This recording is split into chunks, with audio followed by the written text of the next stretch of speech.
Hello dear students, আজ আমি শুরু করব ক্লাস 11 এর প্রথম ক্লাস, অর্থাৎ কেমিক্যাল বন্ডিং এবং মলিকুলার স্ট্রাকচার। তো এই চ্যাপ্টারটা শুরু করার প্রথমে আমি কিছু কথা বলে রাখতে চাই। সেটা হলো, এই চ্যাপ্টারটা ভীষণ গুরুত্বপূর্ণ একটা চ্যাপ্টার এবং ভীষণ ইন্টারেস্টিং একটা চ্যাপ্টার, যেটা কিনা গোটা ইনঅর্গানিক কেমিস্ট্রি এমনকি অর্গানিক কেমিস্ট্রির ক্ষেত্রেও একটা ব্যাকবোনের মতো কাজে আসবে। তার কারণ হলো, এই চ্যাপ্টারটা JEE Main, JEE advance, WBJEE, NEET, এমনকি 11 এর যে নির্দিষ্ট সিলেবাস আছে ডাব্লিউবিসিএইচএসসি, সেটার নিরিখে দেখতে গেলেও ভীষণ হেভি ওয়েটেড একটা চ্যাপ্টার, যেখান থেকে মোটামুটি জেইতে 4 থেকে 6টা কোশ্চেন আসে প্রতি বছর। বিগত বছরগুলোর যদি কোশ্চেন আমরা অ্যানালিসিস করি তাহলে জানতে পারবো। আর যারা ভবিষ্যতে কেমিস্ট্রি নিয়ে পড়তে চাইছো, তাদের জন্য ইনঅর্গানিক কেমিস্ট্রির যত কিছু আছে তার মধ্যে বিশেষভাবে একটা গুরুত্বপূর্ণ চ্যাপ্টার হচ্ছে এটা, যেটা কিনা অন্যান্য চ্যাপ্টারগুলোর ফাউন্ডেশন হিসাবেও বলা যেতে পারে। তো কেমিক্যাল বন্ডিং চ্যাপ্টারটা শুরু করার প্রথমে আমরা প্রথম দিনের ক্লাসটা হবে ইন্ট্রোডাক্টরি ক্লাস। তো সেদিক থেকে দেখতে গেলে আমরা এখানে যে বিষয়গুলো আলোচনা করব সেটা আমি এখানে দেখিয়েছি। একে একে আমরা সবগুলোই এখানে নিয়ে কথা বলবো। প্রথমে আসছে what is chemical bond. What is chemical bond? তো কেমিক্যাল বন্ড বা রাসায়নিক বন্ধন জিনিসটা কি, এটা আমরা কিভাবে বলতে পারি? এটা কি কোনো নির্দিষ্ট কি কোনো স্কেলিটন আছে, বা এটা কি ধরনের জিনিস? অ্যাকচুয়ালি কেমিক্যাল বন্ডিং হলো একটা ইন্টারঅ্যাকশন, যেটা অবশ্যই একটা অ্যাট্রাকশন। তো এটা হলো সেই ধরনের অ্যাট্রাকশন যার ফলে বিভিন্ন আইসোলেটেড অ্যাটম বা একাধিক মলিকুল বা একাধিক আয়ন, সেগুলো যখন আনস্টেবল অবস্থাতে থাকে বা তাদের এনার্জি যখন খুব হাই থাকে, সেই লেভেল থেকে তাদের এনার্জিটা মিনিমাইজ করে একটা সুনির্দিষ্ট একটা প্যাটার্নে বা সুনির্দিষ্ট একটা লোয়েস্ট এনার্জি লেভেলে তারা আসতে চায়। তো এক্ষেত্রে যেই আকর্ষণ বলটা দায়ী তাদের এই সুনির্দিষ্ট গঠনের ক্ষেত্রে, সেটাই হলো কেমিক্যাল বন্ডিং। কেমিক্যাল বন্ডিং এর ক্ষেত্রে আমাদের মনে হতে পারে যে সবসময় একটা ইলেকট্রন আর একটা ইলেকট্রনের মধ্যে ওভারল্যাপ হবে, সেটা একটা বন্ডিং। সেটা সবসময় নাও হতে পারে। সেটা কোভ্যালেন্ট বন্ডিং এর ক্ষেত্রে এরকম হয়, যে ইলেকট্রন শেয়ারিং এর মাধ্যমে। এছাড়াও যে কোনো ধরনের ইন্টারঅ্যাকশনের ফলে যদি কোনো একটা সুনির্দিষ্ট গঠনযুক্ত মলিকুল তৈরি হচ্ছে এবং তার এনার্জিটা মিনিমাইজ হচ্ছে, এরকম যে কোনো কেসের ক্ষেত্রেই আমরা বলতে পারি যে সেটা একটা কেমিক্যাল বন্ডিং বা একটা রাসায়নিক বন্ধন। তো এরপর আমরা যেটা বলবো যে সেটা হলো হোয়াই, কেন এই কেমিক্যাল বন্ডিংটা তৈরি হয়, রিজন অফ ফরমেশন। তো সেটা আমি প্রথমেই বললাম যে কেন এটা তৈরি হয়। সেটা বলতে গেলে আমরা বিভিন্ন ভাবে এটাকে বলতে পারি। একটা সাধারণত যেটা মেইনলি এই 11-12 পড়ানো হয়ে থাকে, সেটা হচ্ছে খানিকটা কনভেনশনাল একটা ব্যাপার, যে বলা হয় কোনো অ্যাটম সবসময় চাই তার নিকটতম একটা ইনার্ট গ্যাস বা নোবেল গ্যাস তার মতো ইলেকট্রনিক কনফিগারেশন পেতে।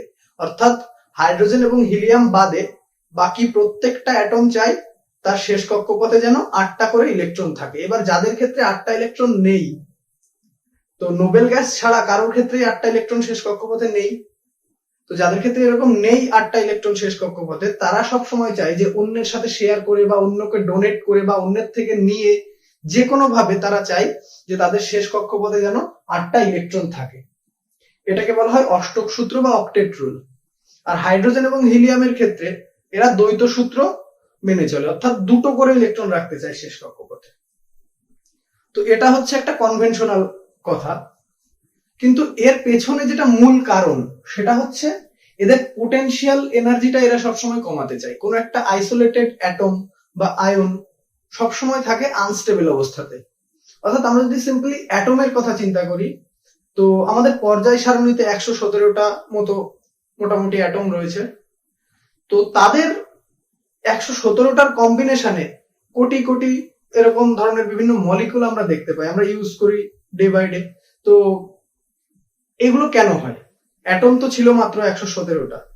তাহলে এত ধরনের মলিকুল কেন তৈরি হলো? নিশ্চয়ই সেই অ্যাটম গুলো তার মানে আনস্টেবল ছিল বলে তারা ওইভাবে প্রকৃতিতে বেশি থাকতে পারে না, তাই সেখান থেকে বিভিন্ন ধরনের কম্পাউন্ড বা বিভিন্ন ধরনের মলিকুল ফরমেশন হয়।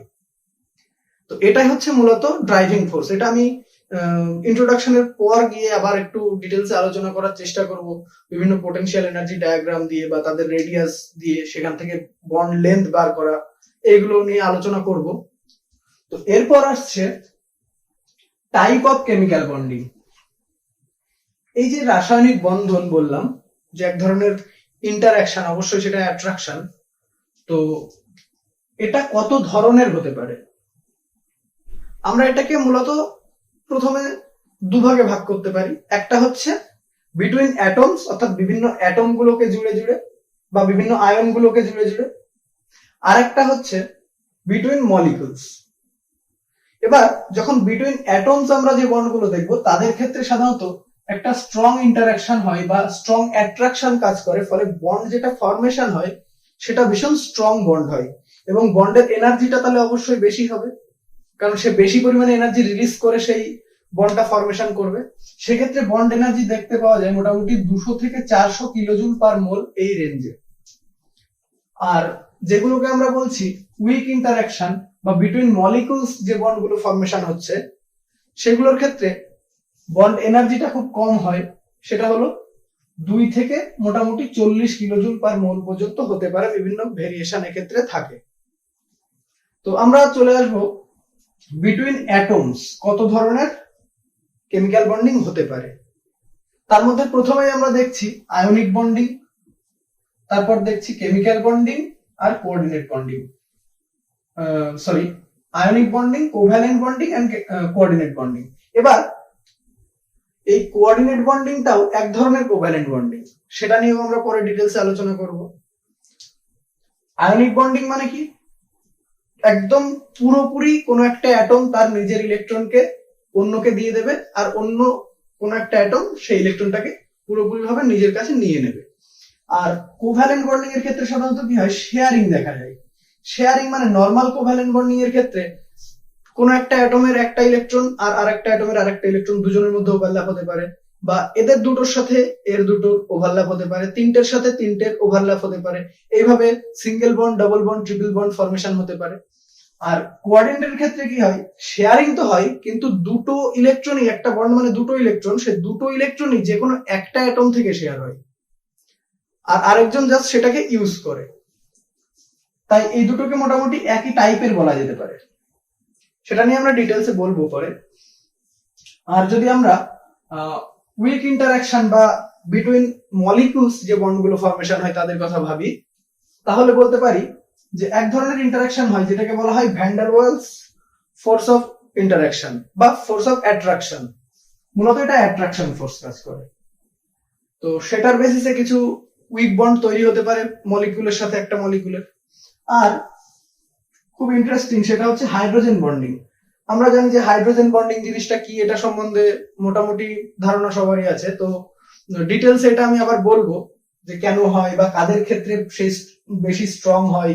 এই যে 2 থেকে 40, এই রেঞ্জটা তো অনেকটা বড়, 2 থেকে 40, তবে কাদের ক্ষেত্রে সেটা বেশি এনার্জি হবে আর কাদের ক্ষেত্রে কম হবে সেটা নিয়ে আলোচনা করব। তো এই হাইড্রোজেন বন্ডিংটা আবার দু ধরনের হতে পারে, একটা হচ্ছে ইন্ট্রামলিকুলার আর একটা হচ্ছে ইন্টারমলিকুলার। ইন্ট্রামলিকুলার মানে হচ্ছে কোনো একটা নির্দিষ্ট মলিকুলের মধ্যেই যে কোনো দুটো পার্টের মধ্যে হাইড্রোজেন বন্ডিং হবে, একই মলিকুলের দুটো অংশের মধ্যে হাইড্রোজেন বন্ডিং হবে, সেটাকে বলছি ইন্ট্রামলিকুলার। আর ইন্টারমলিকুলার বলতে যেটা, সেটাকে বলা হচ্ছে দুটো আলাদা আলাদা মলিকুলের যে কোনো দুটো এন্ডের মধ্যে হাইড্রোজেন বন্ডিং হবে। তো এগুলো আমরা পড়বো ধীরে ধীরে। তারপর আসবো আয়নিক বন্ড ফরমেশন। আয়নিক বন্ডটা কিভাবে ফর্ম করছে পুরো তার স্টেপ ওয়াইজ মেকানিজমটা দেখবো। সেখানে কিছু এনার্জি টার্ম আমরা পাবো, কিছু এনার্জি রিলিজ হতে দেখবো, কিছু এনার্জি সেখানে আমাদেরকে প্রোভাইড করতে হবে সেগুলো দেখবো।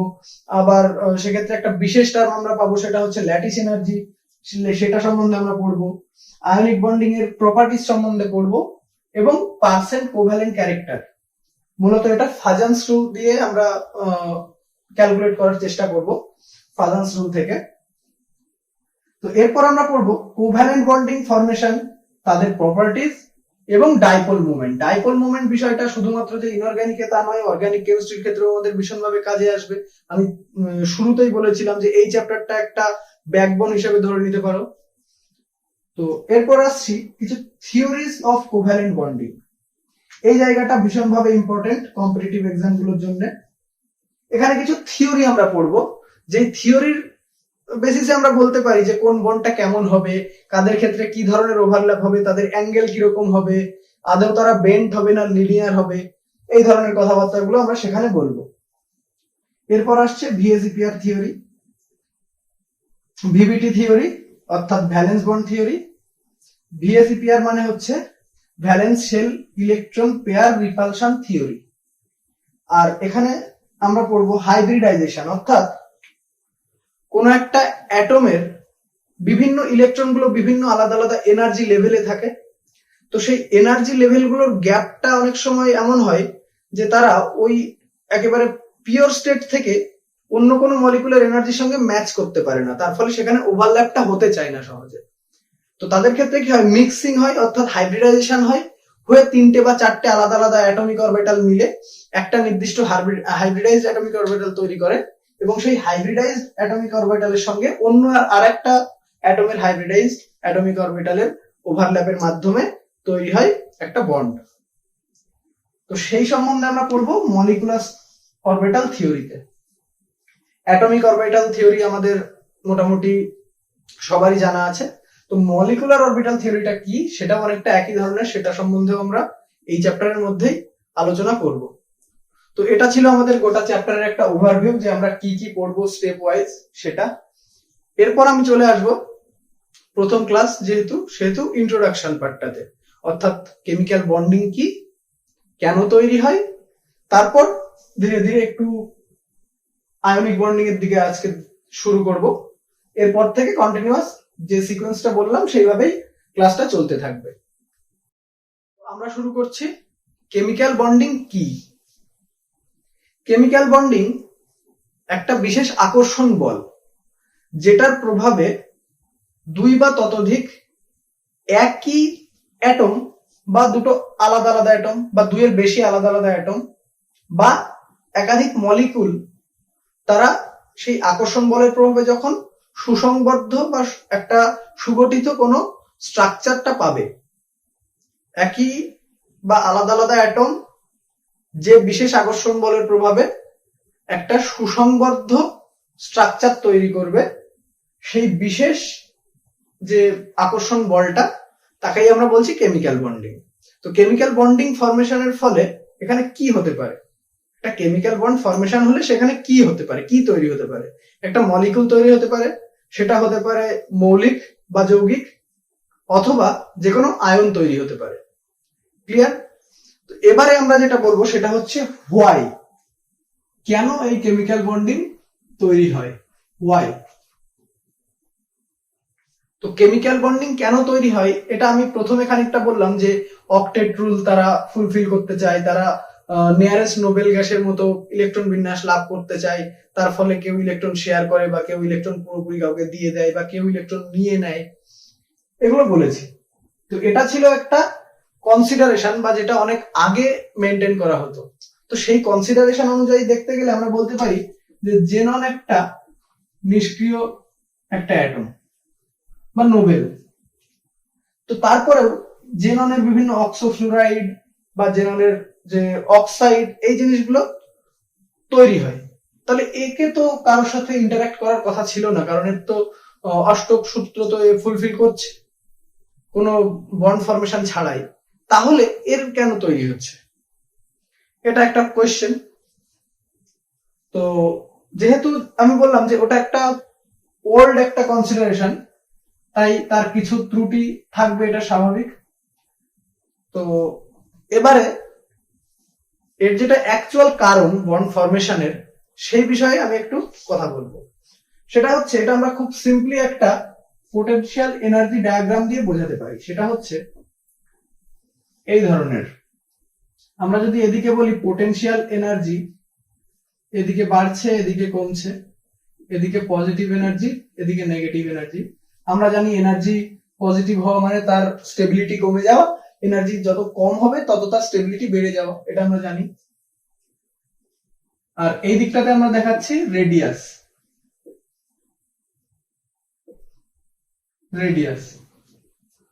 তো এই কার্ভটা দেখতে কেমন হয়? এই কার্ভটা খানিকটা এরকম হয়, এই ধরনের। অর্থাৎ এখানে যেটা বোঝাতে চাইছি সেটা হলো যে যখন এক বা তার বেশি, অবশ্যই তার বেশি, মানে দুই বা তার বেশি অ্যাটম একটা নির্দিষ্ট দূরত্বে আছে, এই একটা কেমিক্যাল স্পিসিস, সেটা তো নিশ্চয়ই চোখে দেখা যায় না, এতটাই ছোট, তো তাদের মধ্যেও একটা দূরত্ব কম বেশির ব্যাপার থাকে। তো একটা হিউজ দূরত্বে যখন তারা থাকে, তাদের মধ্যে এই অ্যাট্রাকশন ফোর্সটা বেশি পরিমাণে কাজ করে। অ্যাট্রাকশন ফোর্স যতটা কাজ করবে তত তাদের রেডিয়াসটা কম হতে থাকবে, রেডিয়াস কম হতে থাকছে, আর রেডিয়াসটা যত কম হচ্ছে, তাদের অ্যাট্রাকশনটা যেহেতু সেখানে ডোমিনেটিং, তার জন্য তাদের এনার্জিটা কমছে, পোটেনশিয়াল এনার্জি। কিন্তু একটা পর্যায়ে আসার পর দেখা যাচ্ছে যে রেডিয়াস আরো যত কমাচ্ছি, এবার পোটেনশিয়াল এনার্জিটা ধীরে ধীরে বাড়ছে, বাড়তে বাড়তে একটা পর্যায়ে নেগেটিভকে ক্রস করে পজিটিভের দিকে যাচ্ছে, তার মানে কি আনস্টেবল হচ্ছে। এবার এখানে তার মানে যেহেতু রেডিয়াস কমানোর সাথে সাথে পোটেনশিয়াল এনার্জি বেড়ে যাচ্ছে, মানে আনস্টেবিলিটি বাড়ছে, সুতরাং এই দিকটাতে, এই রিজিয়নটাতে এদের রিপালসিভ ফোর্সটা বেশি ডমিনেটিং, আর আপ টু এই পয়েন্ট অবধি এদের অ্যাট্রাকশন ফোর্সটা বেশি ডমিনেটিং। তাহলে এই যে নির্দিষ্ট একটা অপটিমাম ডিস্টেন্স, যে ডিস্টেন্সে এদের পোটেনশিয়াল এনার্জিটা মিনিমাইজ এবং এদের মধ্যেকার দূরত্বটাও মিনিমাইজ, সেই নির্দিষ্ট ডিস্টেন্সটাকে বলা হয়ে থাকে কোনো একটা বন্ড লেন্থ। এটাকে আমরা আর ড্যাশ দ্বারা বলতে পারি, যেটা কিনা বন্ড লেন্থ। অর্থাৎ আমরা বললাম যে একটা মলিকুল, একটা অ্যাটম এ, একটা অ্যাটম বি, তারা অনেক দূরে আছে। এবার ধীরে ধীরে তারা যখন কাছে আসতে চাইছে, তখন এর যে নিউক্লিয়াসটা আছে এর, সেটা তো পজিটিভ, বি এর নিউক্লিয়াসটাও পজিটিভ, আবার এদের বাইরের দিকে কিছু ইলেকট্রন আছে। তাহলে এই এর যে পজিটিভ পার্টটা, সেটা বি এর পজিটিভ পার্টকে রিপেল করবে, আবার এর যে ইলেকট্রন গুলো, সেটা বি এর ইলেকট্রন গুলোকে রিপেল করবে। কিন্তু এর যে পজিটিভ পার্ট, সেটা বি এর ইলেকট্রন গুলোকে আবার অ্যাট্রাক্ট করবে। ঠিক একইভাবে বি এর পজিটিভ পার্টটাও এই ইলেকট্রনকে অ্যাট্রাক্ট করবে। তাহলে এই দুটো ইন্টারঅ্যাকশনের মধ্যে থেকে একটা অপটিমাম জায়গা আমাদেরকে বেছে নিতে হবে, যেখানে ইন্টারঅ্যাকশনের মধ্যে অ্যাট্রাকশনটা বেশি হবে এবং পোটেনশিয়াল এনার্জিটা যেখানে সবচেয়ে কম হবে। অর্থাৎ এরা এমন একটা নির্দিষ্ট ডিস্টেন্সে আসবে, যে ডিস্টেন্সে আসলে এদের মধ্যে রিপালশনটা ডমিনেট করবে না, কিন্তু এদের এনার্জিটা আমি কমিয়ে নিতে পারবো। সেই অবস্থাতে যেটা হবে, তাদের মধ্যেকার যে ডিস্টেন্স হবে, সেই ডিস্টেন্সটাই হচ্ছে এদের বন্ড লেন্থ। এই ডিস্টেন্সটা হচ্ছে এদের বন্ড লেন্থ। সেটাই আমি এখানে দেখানোর চেষ্টা করলাম যে বন্ড লেন্থটা কি, বা তাদের কাদের ক্ষেত্রে বন্ড লেন্থটা কি ধরনের হবে, সেটা সম্পূর্ণভাবে ডিপেন্ড করছে তাদের ইলেকট্রন এবং যে নিউক্লিয়াস আছে, তাদের কতটা, তাদের মধ্যে ইন্টারঅ্যাকশন কেমন হচ্ছে তার উপরে ডিপেন্ড করবে। তো এই ছিল বন্ড ফরমেশনের কারণ। এরপর আমরা শুরু করব আয়নিক বন্ধন থেকে। আয়নিক বন্ধন থেকে যেটা আমরা শুরু করব, আয়নিক বন্ধনকে অনেক সময় বলা হয়ে থাকে ইলেকট্রোভ্যালেন্ট বন্ড, আয়নিক বন্ডিং, তড়িৎযোজী যৌগ বা ইলেকট্রোভ্যালেন্ট বন্ড। তো এই আয়নিক বন্ধনটা কি মূলত, সেটা আমরা দেখব। আয়নিক বন্ডিং, আয়নিক বন্ডিংটা হচ্ছে মূলত একটা মেটাল প্লাস একটা নন মেটাল, এদের মধ্যেকার ইন্টারঅ্যাকশন।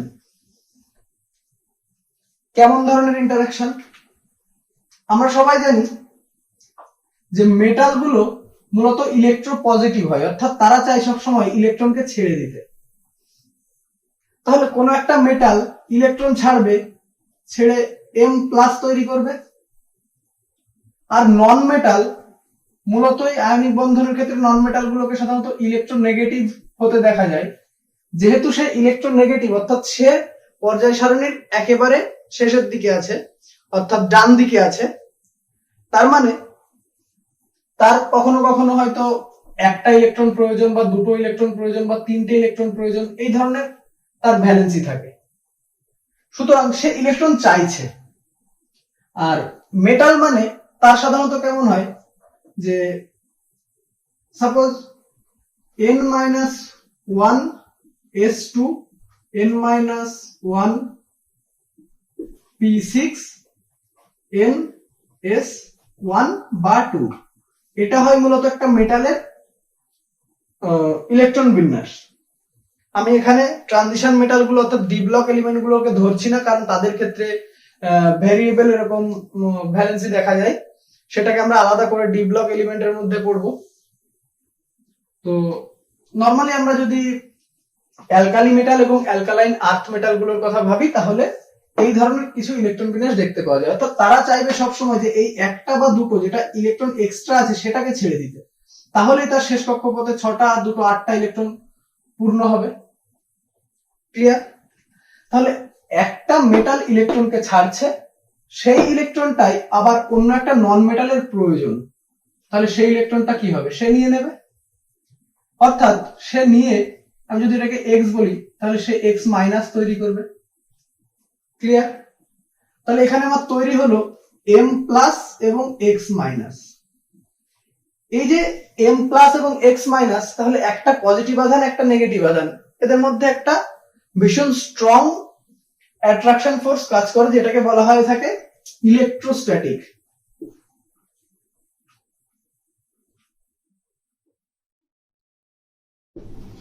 ইন্টারঅ্যাকশন। তো এই ইন্টারঅ্যাকশনটা ভীষণ স্ট্রং হয়, তার জন্য আয়নিক বন্ধনগুলো ভীষণ স্ট্রং বন্ডিং হয় এবং তাদের বন্ড এনার্জিটা অবশ্যই অনেক বেশি হয়। অ্যাকচুয়ালি এদের মধ্যে কোনো বন্ড তো সেভাবে দেখা যায় না, অ্যাকচুয়ালি তাদের মধ্যে দুটো বিপরীতধর্মী আধান থাকার কারণে এই ধরনের ইলেকট্রোস্ট্যাটিক ইন্টারঅ্যাকশন তৈরি হয়, যার ফলে এরা খুব কাছাকাছি টাইটলি বাউন্ড থাকে। ক্লিয়ার? তাহলে এটা হচ্ছে আয়নিক বন্ধনটা কি সেটা বললাম। এরপর আমরা কিছু মেটাল এবং নন মেটালের ভ্যালেন্সি নিয়ে কথা বলবো। মেটাল এবং নন মেটালের ভ্যালেন্সি বলতে আমরা সাধারণত মেটালের ক্ষেত্রে আমরা ডি ব্লক গুলোকে বাদ দিয়েই করব, প্রথমে বললাম। তো আমরা যদি বলি গ্রুপ 1, গ্রুপ 1 এর ক্ষেত্রে মেটাল কি ধরনের আছে? লিথিয়াম, সোডিয়াম, পটাশিয়াম ইত্যাদি। এদের শেষ কক্ষপথের ইলেকট্রন সংখ্যা কত? 1, তার মানে এদের ভ্যালেন্সি 1। এরা একটা ইলেকট্রন ছাড়লেই তাদের অষ্টকটা পাবে। যদি গ্রুপ 2 এর কথা বলি, তাহলে সেক্ষেত্রে কি হবে? গ্রুপ 2 তে কে আছে? বেরিলিয়াম, ম্যাগনেসিয়াম, ক্যালসিয়াম এরা আছে। তাহলে তাদের ভ্যালেন্সি কত হবে? তাদের শেষ কক্ষপথে দুটো আছে ইলেকট্রন, অর্থাৎ তাদের ভ্যালেন্সি 2 হবে। তারা চাইবে সবসময় দুটো করে ইলেকট্রন ছেড়ে দিতে। এরপর আমরা যাব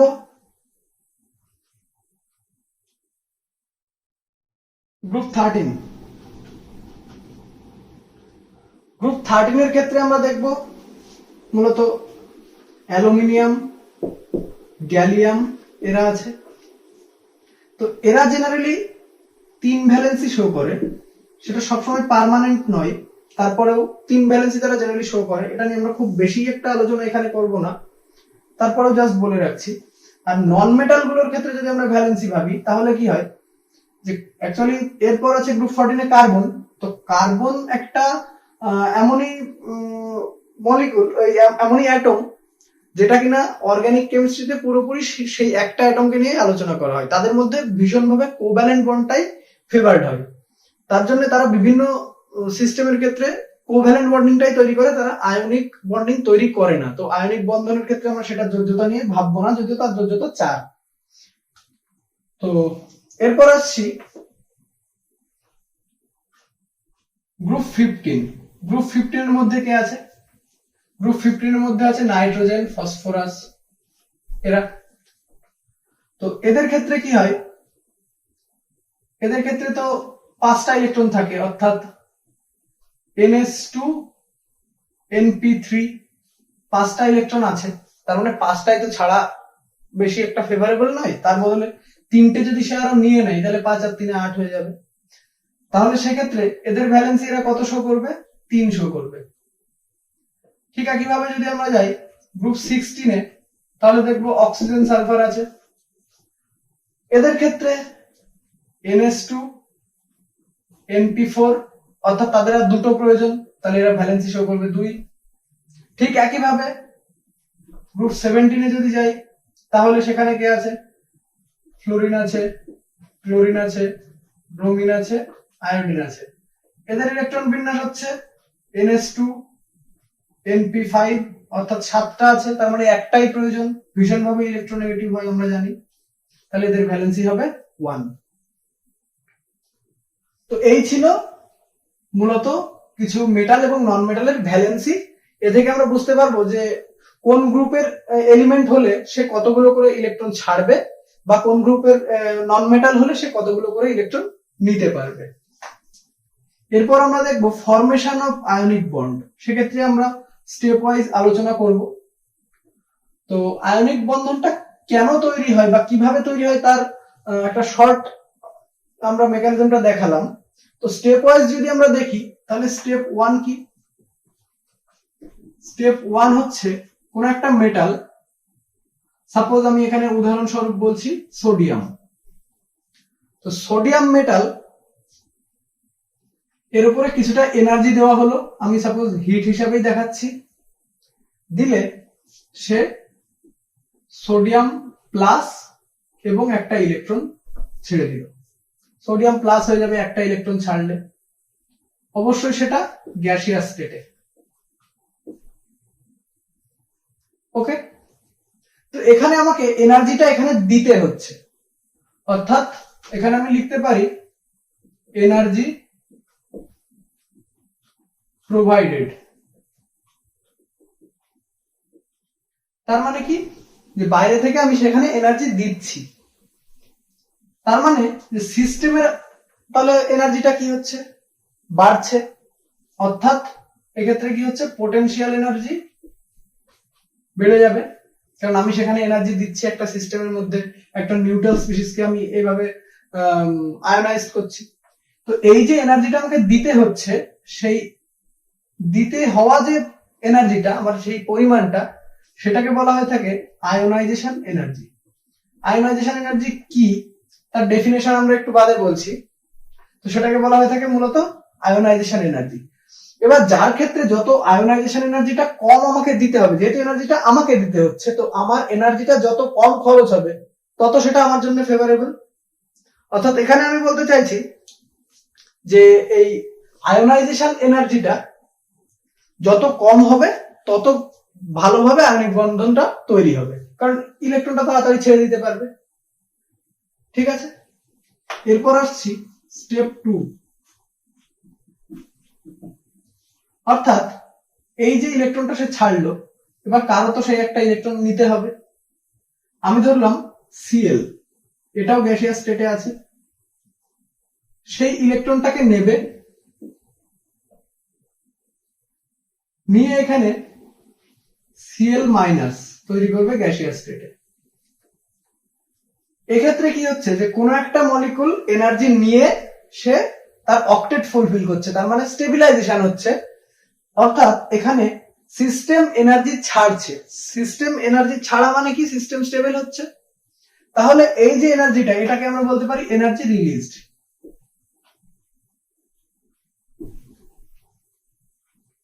এনার্জি রিলিজড, যে পরিমাণ এনার্জিটা এখানে রিলিজ হবে সেই এনার্জিটাকে আমরা বলে থাকবো ইলেকট্রন অ্যাফিনিটি। ইলেকট্রন অ্যাফিনিটি জিনিসটা কি সেটাও আমি ডেফিনিশনটা পরে বলছি। তো ইলেকট্রন অ্যাফিনিটি, এক্ষেত্রে আমরা বলতে পারি যে তাহলে যার ক্ষেত্রে ইলেকট্রন অ্যাফিনিটিটা যত বেশি হবে তত প্রসেসটা ফেভারড হবে, কারণ এই ইলেকট্রন যে অ্যাফিনিটি, সেই এনার্জিটা তো সে সিস্টেম ছাড়ছে, অর্থাৎ সে এনার্জি রিলিজ করে বেশি স্টেবল হচ্ছে। তাহলে যত বেশি এনার্জি ছাড়বে তত বেশি স্টেবল হবে। এখানে যেমন হয়েছিল যে আমাকে এনার্জিটা দিতে হয়েছিল, তাহলে আমি যত কম এনার্জি দেবো তার এনার্জিটা তত বাড়বে, অর্থাৎ সে কম আনস্টেবল হবে। তাহলে কম আনস্টেবল হওয়াটা যেমন ফেভারেবল, তাহলে সেক্ষেত্রে বেশি স্টেবল হওয়াটাও ফেভারেবল। অর্থাৎ এই ইলেকট্রন অ্যাফিনিটিটা তাহলে যার ক্ষেত্রে বেশি হবে তার বন্ডিংটা ভালো হবে। ওকে, এরপর আসছে ফাইনাল স্টেপ, স্টেপ 3। সেটা কি? Sodium plus in gaseous state plus chloride minus in gaseous state. এদের মধ্যে স্ট্রং ইলেকট্রোস্ট্যাটিক ইন্টারঅ্যাকশনের মাধ্যমে NaCl তৈরি হবে এবং সেটা হবে সলিড। এই যে গ্যাসিয়াস স্পিসিস, এখানে আমরা বললাম যে অক্টেট ফুলফিল হয়েছে মানে স্টেবল, তাহলে কেন তারা আবার এইভাবে এটা করলো? আর এটা বন্ডিংটা করার ফলে একটা হিউজ পরিমাণে এনার্জি রিলিজ হয়, সেটাকে বলা হয় ল্যাটিস এনার্জি।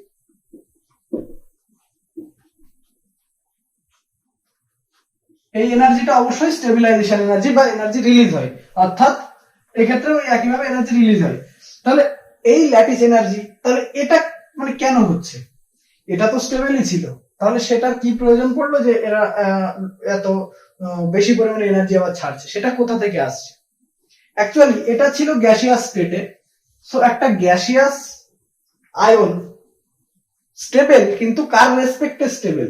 এটার রেসপেক্টে স্টেবল, এদের রেসপেক্টে স্টেবল, কারণ এরা গ্যাসিয়াস বাট অক্টেট পায়নি, আর এ গ্যাসিয়াস কিন্তু অক্টেট পেয়েছে, মানে এরা দুজনের রেসপেক্টে একজন আরেকজনের রেসপেক্টে স্টেবল। কিন্তু ওভারঅল যদি আমি স্টেবিলিটি দেখি, তাহলে একটা সলিড স্পিসিস অবশ্যই বেশি স্টেবল, এবং তারা ক্রিস্টাল তৈরি করে NaCl। এই ক্রিস্টালটা যে তৈরি করছে, এই ক্রিস্টালটা তৈরির ক্ষেত্রে একটা হিউজ পরিমাণে এনার্জি তারা রিলিজ করে, সেই এনার্জিটাকেই বলা হচ্ছে ল্যাটিস এনার্জি। এটার ডেফিনেশনটা আমি বলছি একটু বাদে। তো এই গোটা মেকানিজমটা ছিল আয়নিক বন্ডিং ফরমেশনের। এটাকে সাধারণত বর্ন হেবার সাইকেল থেকে আমরা আবার পরে আরো ডিটেলসে পড়বো। এবারে আমরা দেখব আয়োনাইজেশন এনার্জি বা আয়োনাইজেশন এনথালপি। আয়োনাইজেশন এনার্জিটা কি? আয়োনাইজেশন এনার্জি বলতে বোঝায় যে সেই নির্দিষ্ট অ্যামাউন্ট অফ এনার্জি যেটা কিনা প্রয়োজন কোনো একটা আইসোলেটেড গ্যাসিয়াস অ্যাটম বা আয়ন থেকে একটি মাত্র ইলেকট্রনকে রিমুভ করতে যে নির্দিষ্ট পরিমাণ এনার্জিটা প্রয়োজন হবে। অর্থাৎ একটু গুছিয়ে বলতে গেলে, ionisation energy is the amount of energy required to remove a single electron from an isolated gaseous species. সে স্পিসিসটা কেমন হতে পারে? হতে পারে একটা আয়ন, হতে পারে একটা অ্যাটম। ক্লিয়ার? তো এরপর আমরা দেখব ইলেকট্রন অ্যাফিনিটি। ইলেকট্রন অ্যাফিনিটি মানে হচ্ছে the energy released due to addition of an electron to an isolated atom or ion in gaseous state. Clear?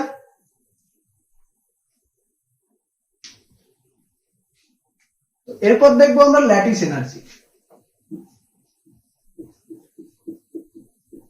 Lattice energy খুবই ইম্পর্টেন্ট একটা জায়গা। আজকের ক্লাসে আমরা শুধু এটার ডেফিনেশনটাই বলবো, এটার ডিটেলস আমরা ভন নেবার সাইকেলের মাধ্যমে পরের ক্লাসগুলোতে বলবো। ল্যাটিস এনার্জির ডেফিনেশনটা কি?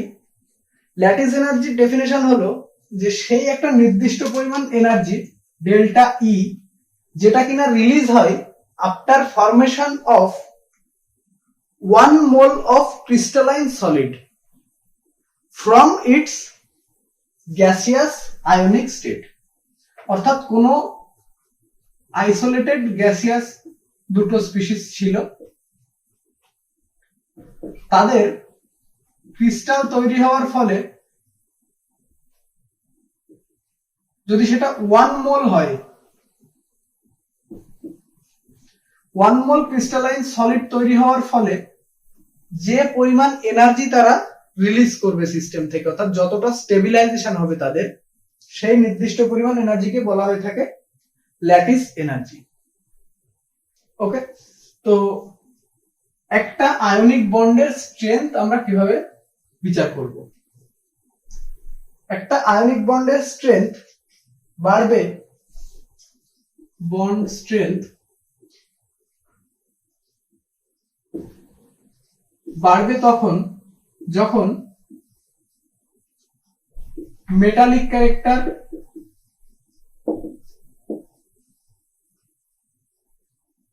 অফ মেটাল বাড়তে থাকবে, অ্যাজ ওয়েল অ্যাজ যখন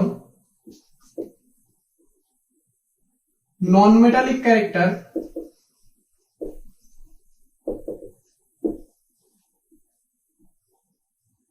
অফ নন মেটাল বাড়তে থাকবে। অর্থাৎ আমি বলতে চাইছি, যদি আমরা কনসিডার করি যে সোডিয়াম সোডিয়াম সোডিয়াম সোডিয়াম সবগুলো ক্যাটায়ন, এদের সাথে কার কম্বিনেশনটা ভালো হবে? F minus, Cl minus, Br minus, I minus. অর্থাৎ মেটালটা তো আমি সেম রাখলাম, তার মানে মেটালিক ক্যারেক্টারটা কমুক বা বাড়ুক সেটা আমার কাছে কোনো ম্যাটার নয়। তাহলে আমাকে দেখতে হবে নন মেটালিক ক্যারেক্টার কার ক্ষেত্রে বেশি আর কার ক্ষেত্রে কম। তো আমরা জানি যে একটা পিরিয়ডিক টেবিলের যত বাদিক থেকে ডান দিকে যাওয়া হয় তত তার মেটালিক ক্যারেক্টার কমতে থাকে, অর্থাৎ নন মেটালিক ক্যারেক্টার বাড়তে থাকে, নন মেটালিক ক্যারেক্টার বাড়তে থাকে। আর উপর থেকে যত নিচে যাওয়া যায় তত পরিমাণে মেটালিক ক্যারেক্টার বাড়তে থাকে, মেটালিক ক্যারেক্টার বাড়তে থাকে। তাহলে এই হ্যালোজেন গুলো মোটামুটি এরকম রেঞ্জে অবস্থান করে, অর্থাৎ সবাই নন মেটালিক, কিন্তু তাদের মধ্যে যারা নিচের দিকে থাকছে, অর্থাৎ ফ্লোরিন, ক্লোরিন, ব্রোমিন, আয়োডিন, যারা নিচের দিকে থাকছে তত বেশি পরিমাণে তাদের মেটালিক ক্যারেক্টারটা বাড়ছে। নন মেটাল কিন্তু তার মধ্যেও যে পার্সেন্ট অফ মেটালিক ক্যারেক্টার সেটার পরিমাণ বাড়ছে, তার মানে যে সবার উপরে আছে সে সবচেয়ে ভালো নন মেটালিক, অর্থাৎ এই কম্বিনেশনটা সবচেয়ে ভালো হবে। তারপর এটা, তারপর এটা, তারপর এটা। ক্লিয়ার?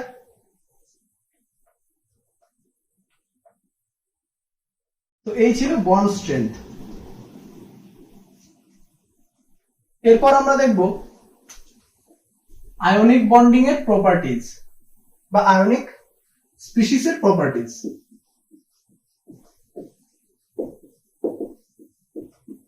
প্রপার্টিজ বলতে কি কি দেখবো এক্ষেত্রে? আমরা দেখব ফিজিক্যাল প্রপার্টি।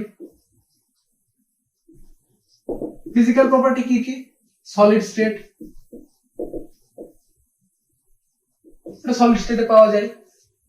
এরপর মেল্টিং পয়েন্ট ভেরি হাই।